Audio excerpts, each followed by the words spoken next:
Salut! Alors on nous a souvent posé la question on a également rencontré ce problème-là. Sur les petites pockets thermiques avec ce genre de petit moteur, il y a souvent un problème avec le carburateur.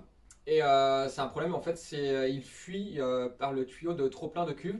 Donc on va voir avec vous pour résoudre ce problème. Mais avant, jingle! Salut! Salut! Salut les potes!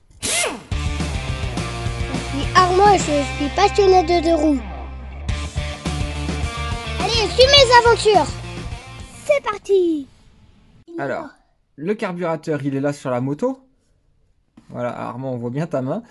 Alors déjà, en premier, ce qu'il faut faire, c'est quand vous avez une petite moto et qui est d'origine équipée avec un filtre Cornet, le mieux c'est de le changer parce que c'est un filtre qui va vite s'encrasser et qui ne se nettoie pas. Idéalement, il faut mettre donc ce filtre-là en plastique qui contient une mousse à l'intérieur qui est facile à nettoyer. Vous allez voir, en plus, votre moteur respirera mieux. Quand on change du coup ce filtre-là et qu'on met le nouveau comme il est ici là, il faut monter l'aiguille d'un cran. Donc ça, on va vous le montrer par la suite quand on va vous montrer sur le carburateur directement déposé.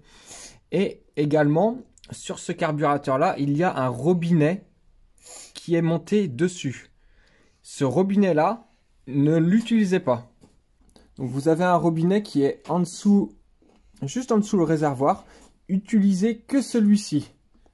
Donc voilà, un petit carburateur donc qui se présente comme ci. Donc là, c'est un carburateur qui est tout neuf. On remercie d'ailleurs notre partenaire Le Bon Quad qui nous l'a envoyé parce que celui-ci, on va le monter sur un de nos projets qui arrive bientôt à sa fin d'ailleurs. Donc là, on va pouvoir prendre exemple sur ce carburateur qui est tout neuf et qui est exactement le même que celui qui est présenté juste avant sur la moto. Donc avec ce petit carburateur là, on va vous montrer d'où vient souvent, aller à 99% des fois, la panne de fuite par le trop-plein. Ça vient presque à chaque fois du pointeau en fait qui ne va pas fermer sa portée et qui laisse du coup couler l'essence. Allez, on l'ouvre Armand? Ouais. Tac. Tournevis cruciforme et on ouvre la cuve.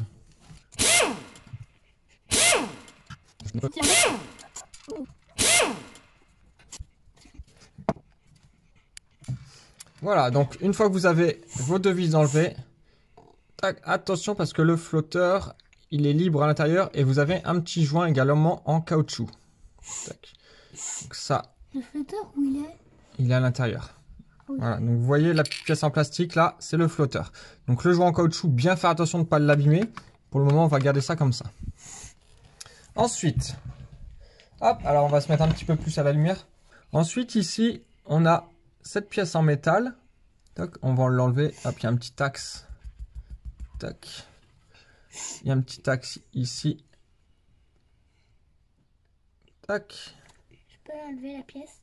Alors, enlève-la pas tout de suite, Armand, parce qu'il y a le pointeau qui est accroché dessus. Donc, vous allez voir, en fait, sur cette pièce-là, vous avez ce qu'on appelle le pointeau. Il est là. C'est Voilà. une toute petite pièce. C'est une toute petite pièce. Avec Voilà, en forme conique, avec un petit revêtement, en fait, sur le bout, on voit un petit revêtement un petit peu noir qui permet de fermer le conduit d'arrivée d'essence. Donc, dans la pièce en laiton qui est juste ici. Voilà, l'essence arrive dans cette pièce-là. Et on a le pointeau qui vient l'ouvrir ou la fermer. Donc, la panne dont on vous parle, qui a pour conséquence une fuite par le tuyau trop plein, vient du fait que le pointeau ne ferme pas complètement l'entrée d'essence dans la cuve. Du coup, la cuve se remplit et il y a un trop plein qui fait que ça ressort par la petite durite qui est ici. Dans 99% des cas, le problème vient d'un petit bout de plastique ou un petit bout de caoutchouc ou une petite saleté qui vient se mettre entre la portée. Donc on a le pointeau. Voilà, qui vient se mettre entre la portée du pointeau et la petite pièce en laiton qu'elle vient fermer. ces petits morceaux de saleté, ils viennent d'où? Vous allez me demander ça forcément. Et bien nous, à chaque fois qu'on a eu le cas, on l'a eu 3 fois le cas. Oui. Donc c'était un petit morceau de plastique qui venait se mettre ici à l'intérieur. Et ce petit morceau de plastique là venait du joint qui compose le robinet qui est sur le carburateur. C'est pour cela qu'on vous dit de ne pas toucher à ce robinet là. Pour le remontage, c'est assez simple du coup. Donc toujours bien vérifier que les pièces sont propres. Vous allez hop, remettre le pointeau à sa place.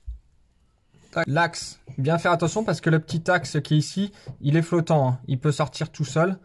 Donc bien faire attention. Alors, le joint le plus facile, c'est de le mettre. C'est de venir directement. Alors je suis désolé, mais c'est pas facile de filmer en même temps.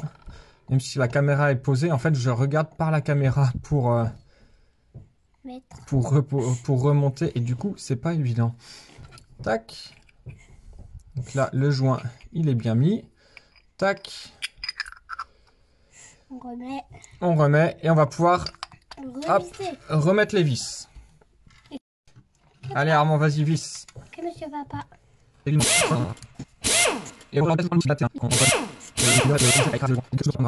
Donc tout à l'heure, je vous parlais également en fait du changement de filtre à air. Tiens, je vais vous montrer un vieux filtre à air. Je ne sais pas si on l'a encore. Si on l'a. Oh, hein. On ne l'a pas encore. Si, si.